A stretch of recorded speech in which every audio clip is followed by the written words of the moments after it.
Hello दोस्तों, कथा साहित्य चैनल में आप सभी का एक बार फिर से स्वागत है। आज हम आपके लिए एक और नई कहानी लेकर हाजिर हुए हैं, जिसका नाम है भाई की विदाई, जिसे आचार्य चतुरसेन शास्त्री जी के द्वारा लिखा गया है।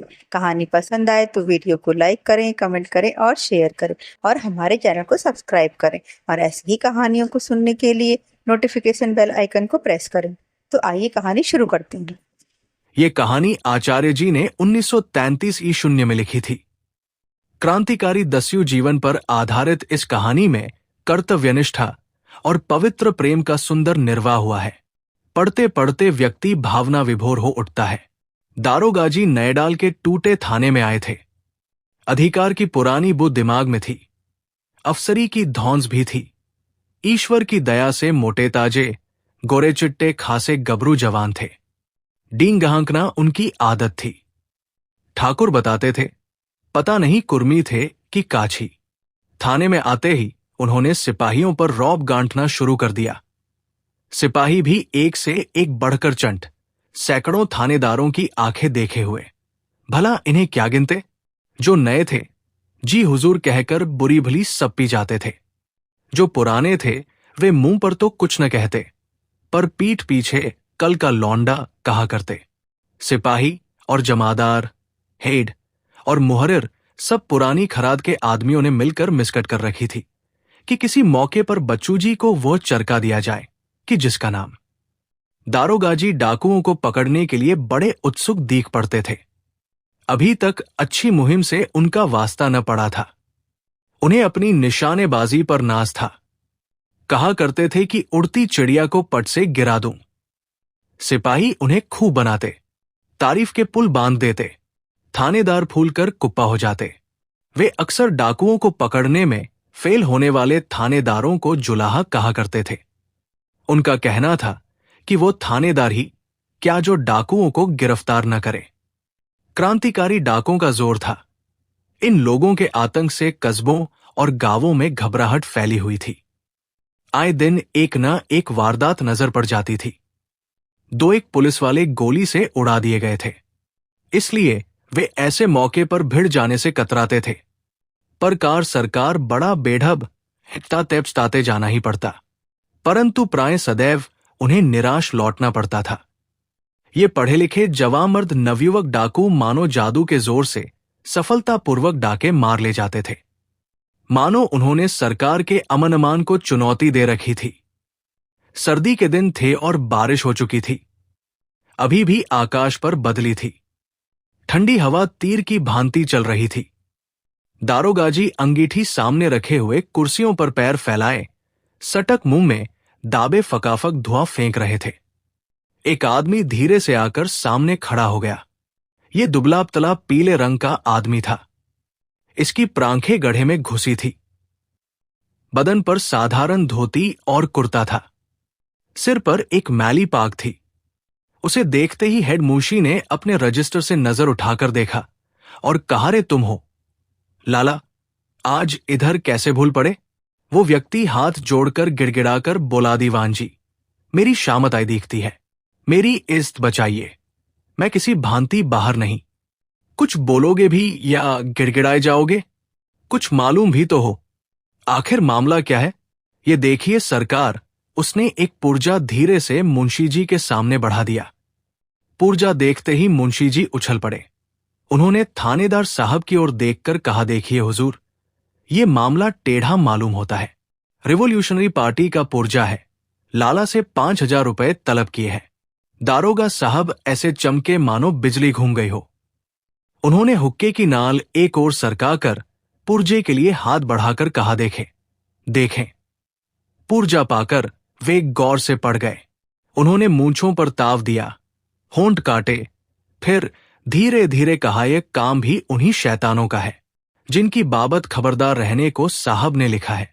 इसके बाद वे लाला से धड़ाधड़ सवाल करने लगे। दारोगाजी की सरगर्मी देख लालाजी को तसल्ली हुई। उन्होंने कहा, हुजूर, मेरे घर में 5 रुपए भी नहीं, 5,000 कहां से दूंगा? और ये तो धींगा मुश्ती हुई। सरकार की अमलदारी में ऐसा अंधेर, हुजूर माई बाप है। दारोगाजी कुर्सी से उठकर टहलने लगे। वे बीच बीच में जमीन पर पैर पटकते और होंठ काटते जाते थे। कभी कभी एकाध शब्द उनके मुंह से भी निकल जाता था। अंत में उन्होंने मुंशी को रिपोर्ट लिखने का हुक्म दिया। फिर लाला से बोले, तो अगर तुम लिखे ठिकाने पर 5,000 रुपया न पहुंचानोगे तो वे घर में डाका डालेंगे। क्यों? जी हां, हुजूर पुर्जे में तो यही लिखा है। ठीक 9 बजे रात को? जी हां सरकार। अच्छी बात है, देख लिया जाएगा। तुम किसी से गांव में जिक्र न करना, वरना वे भाग जाएंगे या आएंगे ही नहीं। मैं एक बारगी ही इन बदमाशों को गिरफ्तार किया चाहता हूं। समझे? तुम बेखट के घर जाकर बैठो, हम ठीक वक्त पर पहुंच जाएंगे। हुजूर, मैं कहीं का न रहूंगा, गरीब बनिया हूं, सरकार मेरी जानमाल। घबरा मत बूढ़े, दारोगाजी ने डांटकर कहा, जा सब ठीक हो जाएगा। लाला ने दक्षिणा निकाली, दीवान जी की गद्दी के नीचे सरका दी और कहा, मैं किसी लायक तो नहीं, पर जो बन पड़ेगा खिदमत से बाहर नहीं। बेफिक्र रहो लाला। मुंशी ने हंसती हुई आंखों से दारोगाजी को घूरते हुए कहा। लाला चला गया। दारोगाजी ने पूछा, क्यों, आसामी कैसा है? लखपती है हुजूर, आसपास के गांवों में लेन देन करता है, मगर है मनहूस, मक्खी चूस। आज चंडूल फंसा है। अच्छा, देखे तो कितने की बोहनी हुई? ये देखिए हुजूर। मुंशी ने 100 रुपए का नोट गद्दी के नीचे से निकालकर दारोगाजी के सामने पेश कर दिया। दारोगाजी की पांचों घी में और सिर कढ़ाई में। कमालुद्दीन, तुम पुराने तजुर्बेकार हो, तुम किस किस को ले चलना चाहते हो? तुम्हें तो चलना ही होगा। आखिर आप करना क्या चाहते हैं हुजूर? इसके क्या मानी? डाकुओं को गिरफ्तार करेंगे। हुजूर, इस ख्याल में न रहना, वे मामूली डाकू नहीं हैं। तुम्हारी राय में वे जिन हैं या फरिश्ते ये तो खुदा जाने, मगर देवी सिंह आवाज पर गोली सर करता है। उसकी गोली खाली जाना जानती ही नहीं, और हम यूं ही गाबदू हैं। मियां, क्या बुजदिलों की जैसी बातें करते, कांस्टेबली करते उम्र गुजार दी। मालूम होता है बुढ़ापे में तुम्हारी अक्ल को मोर्चा लग गया है। इसके बाद उन्होंने कमालुद्दीन की तरफ से मुंह फेर कर दूसरे एक जवान कांस्टेबल से कहा, तुम कहो रामदीन, क्या कहते हो? हम सरकार के साथ सिर कटाने को तैयार हैं। जॉन आप हुक्म दे वह करें, सरकार का नमक हाथ है। शाबाश, तुम्हें साथ रहना होगा। और किसे तुम पसंद करते हो? सरकार, गुलाम अहमद और गोपाल पांडे भी अच्छे बाके जवान हैं, इन्हें भी ले लेना चाहिए। कमालुद्दीन ने बीच ही में रोककर कहा, हुजूर। अब बीच में बोलना ही पड़ा। हुजूर ही की तरह ये लोग भी नए रंगरूट हैं। अभी कवायदे की है मुहिम नहीं देखी, सिर्फ पेशाब करने वालों के दफा 34 में चालान किए हैं। ये वहां से मुंह की खाकर आवेंगे। दारोगाजी ने क्रुद्ध होकर कहा, कमालुद्दीन, तुम बहुत मुंहजोर हो गए हो। मुझे साहब के पास तुम्हारी रिपोर्ट करनी होगी। तुम्हारी राय में तुम्हारे सिवा और किसी के सिर में दिमाग ही नहीं है। शे पाकर रामदीन बोला, हुजूर, कमालुद्दीन तो दारोगा होने लायक है, बेचारे को कांस्टेबल बना रखा है। हुजूर, सिफारिश कर दे तो अच्छा। कमालुद्दीन वहां से खसक गया और दारोगाजी ने अपनी पसंद के 8 मजबूत सिपाही चुनकर उन्हें चाक चौबंद रहने, गोली, बारूद, बंदूक, किरच ठीक रखने का हुक्म दे दिया। गांव कोई 5-6 कोस पर था। पार्टी ने तीसरे पहर ही कूच कर दिया। रास्ते भर दारोगाजी अपने दिली हौसले बयान करते जा रहे थे। भांति भांति की तजवीजें सोची जा रही थी। इरादा पक्का यह था कि एक भी डाकू बचने न पाए, सब गिरफ्तार कर लिए जाएं। सब अपनी अपनी कह रहे थे, सिर्फ कमालुद्दीन चुप था। वो चुपचाप कुछ सोचता हुआ चल रहा था। गांव के कुछ फासले पर एक नाला था, उस पर एक पुराना पुल था। नाला सूखा था, ये सदर सड़क से जरा हटकर था। इसके पास ही 3-4 बड़े बड़े पेड़ थे। वहां पहुंचते ही कमालुद्दीन रुक गया। उसने चारों तरफ देखा और कहा, दारोगाजी, यही जगह ठीक है, यही हम लोगों को ठहर कर देखना चाहिए कि क्या होता है। ये क्यों? मैं तो मौके पर रहूंगा। हुजूर, आपके बाल बच्चे हैं, आप नौजवान हैं, नौकरी में पेट भरने जितनी तनख्वाह मिलती है जान देने जितनी नहीं आप पहली बार मुहिम पर पाए हैं। वे लोग पक्के खिलाड़ी हैं। आप मतलब से मतलब रखिए, वरना यहां से जीता जागता लौटना मुश्किल है। संध्या हो रही थी। दारोगाजी और कांस्टेबल सभी ने कमालुद्दीन की बात सुनी। सब सन्न हो गए। दारोगाजी का धीरज भी भागने लगा और जोश भी ठंडा पड़ गया। उन्होंने सोचा, चिड़िया का शिकार करना और डाकू से लड़ना एक ही बात नहीं है। उन्होंने कहा, तब तुम्हारी क्या राय है? यही चुपचाप बैठिए। इसके बाद वे लोग शर्तिया यहीं से होकर गुजरेंगे। आप पेड़ पर चढ़ जाइए और जो कुछ नजर आए देखते रहिए। हम लोग पुलिया में छिपे बैठे रहेंगे। इससे फायदा कार सरकार भी होगा और जान जोखिम न होगी। मगर लुद्दीन, वे लोग शायद आएंगे ही नहीं। हुजूर, वे जरूर आएंगे। इस मनहूस बनिए को लूटेंगे भी और हम लोग कुछ न कर सकेंगे। दारोगाजी वही बैठ गए। डाकू पकड़ने का उत्साह अब बहुत कम रह गया था। उन्हें सलामती से वापस जाने ही में भलाई दिखती थी। कमालुद्दीन ने कहा, हुजूर, ये वारदातें तो रोज के धंधे हैं। क्या हम लोगों के सिर गाजर मूली है कि उन्हें हथेली पर लिए फिरे?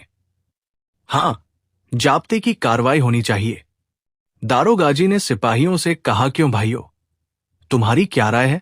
हुजूर, कमालुद्दीन ठीक कहता है, यहां जान किसे भारू है। हां, जाब्ते की कार्रवाई होनी चाहिए। दारोगाजी ने घबराकर कहा, जाब्ते की कार्रवाई किस तरह होगी कमालुद्दीन? वो सब मैं अर्ज करूंगा, आप देखते रहिए। वो तरकीब काम में लाऊं कि सांप मरे और लाठी भी न टूटे। तब तो हम लोग यहीं से फैर करेंगे। खुदा के लिए ऐसा न करना हुजूर, इससे डाकुओं का कुछ न होगा। हमारी कमबख्ती आ जावेगी। अंधेरा बहुत हो गया था। एकाएक घोड़ों की टाप की ध्वनि सुनाई दी। कमालुद्दीन ने कहा, हुजूर, वे लोग पा रहे हैं। खबरदार रहिए, आप पेड़ पर चढ़ जाइए। हम लोग इस पुलिया में घुसे बैठते हैं। कमालुद्दीन और उसके साथी बिना विलंब किए पुलिया में घुस बैठे। घोड़ों की टाप निकट सुनाई दे रही थी। दारोगाजी अकेले पेड़ के पास खड़े थे। एक साइकिल सर से निकल गई और क्षण भर में ही सीटी की आवाज सुनाई दी।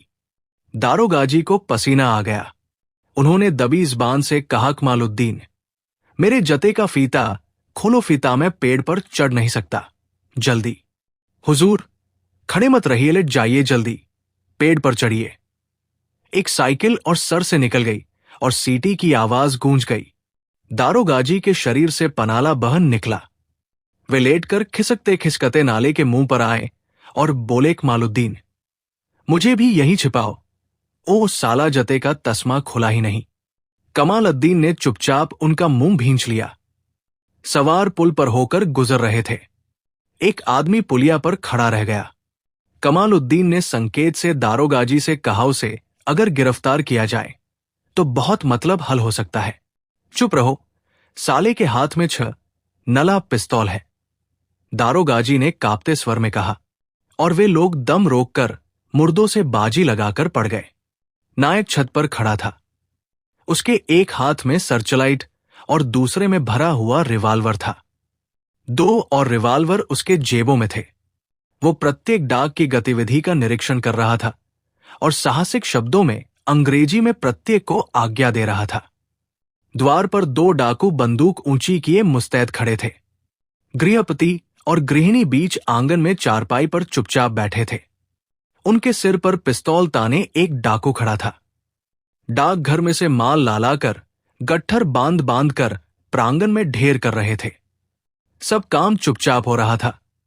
बीच बीच में बाहर के प्रहरियों की सांकेतिक सीटी, नायक की अस्फुट आज्ञा और सांप की भांति लहराती उज्जवल सर्चलाइट की रोशनी, बस इसी का अस्तित्व था। रात खूब अंधेरी थी। घर के एक कोने से किसी बालिका के चीत्कार की ध्वनि आई और बंद हो गई। नायक ने सांकेतिक भाषा में पूछा, क्या है? और उसे कुछ भी उत्तर न मिला। वो एकदम आंगन में कूद पड़ा। गृहपति से पूछा, है चिल्लाया कौन? गृहिणी ने मर्माहत भाषा में कहा, मेरी लड़की। वो अपने कमरे में छिपी थी। तुम लोगों के डर से हमने उसे छिपा दिया था। कोई पापी उसे सता रहा है। हाय, तुम्हें भगवान का भी भय नहीं? गृहिणी ने हृदय विदीर्ण करने वाली हाय की। नायक बिजली की भांति लपक कर वहां पहुंचा। देखा एक किशोरी बालिका धरती पर बदहवास पड़ी है। उसके मुंह में कपड़ा ठुसा है और वस्त्र अस्तव्यस्त हो रहे हैं। एक डाकू उसके साथ पाशविक कर्म किया चाहता है। बालिका इस अवस्था में भी छटपटा रही है। डाकू के सावधान होने से प्रथम ही नायक की गोली ने उसकी खोपड़ी को चकनाचूर कर दिया और वो पृथ्वी पर गिर पड़ा। उसने बालिका के मुंह से वस्त्र खोला और सहारा देकर खड़ा किया। गोली चलने और एक आदमी की खोपड़ी चूर चूर होने तथा अपने ऊपर भयानक आक्रमण होने से बालिका विमूढ़ हो रही थी। वो थरथर कांप रही थी और उसकी दृष्टि जमीन पर झुकी थी। वो रो भी न सकती थी। नायक ने धीरे से घुटने के बल बैठकर करुण कोमल स्वर में कहा, भिन्न, इस पतित पापी को क्षमा कर दो। ये दुष्ट अब तो पूरा दंड पा चुका। बालिका ने साहस करके नायक की ओर देखा। वो कुछ देर स्थिर दृष्टि से उसकी ओर देखती रही। अभी भी नायक के हाथ में पिस्तौल थी। नायक घुटने के बल सिर झुकाए खड़ा बहिन क्षमा, बहिन क्षमा शब्द बार बार कह रहा था। बालिका साहसपूर्ण नायक के पास आई और उसका नकाब पकड़कर खींच लिया। तप्त अंगार के समान नायक का मुख, नाममात्र की रेखा के समान उसकी मूंछें और आंसू से छलछलाती हुई बड़ी बड़ी आंखें, अनुनय के लिए फड़कते हुए होंठ, ये देखकर बालिका स्तंभित रह गई। उसने रोना चाहा पर रो न सकी, क्रोध करना चाहा पर क्रोध भी न कर सकी। उसने नायक की ओर से मुंह फेर लिया। नायक धरती में लेट गया। उसने बालिका के पैर छूने के लिए हाथ बढ़ाया। बालिका का भय बहुत कुछ दूर हो गया था। उसने कुछ क्रुद्ध और कुछ दुहा भरे स्वर में कहा, ऐसे भले हो तो ये काम क्यों करते हो? बालिका के होंठ कांपने लगे। युवक ने कहा, भिन्न, ये सब इस अभागे देश के लिए, जिसके लिए हमने प्राण और शरीर दे दिया है। इस धन का खरीदा हुआ अन्न का एक दाना भी हमारे लिए गोमांस के समान है। हम निरुपाय होकर ही ये सब करते हैं। फिर इसे क्यों मार डाला? इस पापी का अपराध इससे भी अधिक था। ये दंड पाकर भी ये अभी पाप से उन्मुक्त नहीं हुआ जब तक तुम क्षमा न करो। इसने हमारे दल को छिन्न भिन्न कर दिया। पृथ्वी भर की स्त्रियां हमारी बहिनें हैं। ये तो हमारा व्रत हयुवक नायक का सुंदर मुख लाल हो गया। उसके चारों ओर उज्जवल आभा फैल गई। उसने टपाटप डॉट प्रांसू गिराते हुए कहा, भिन्न, इस पापी को क्षमा कर दो, वरना मैं स्वयं को गोली मार लूंगा। उसने पिस्तौल उठाकर अपने सिर में लगा ली।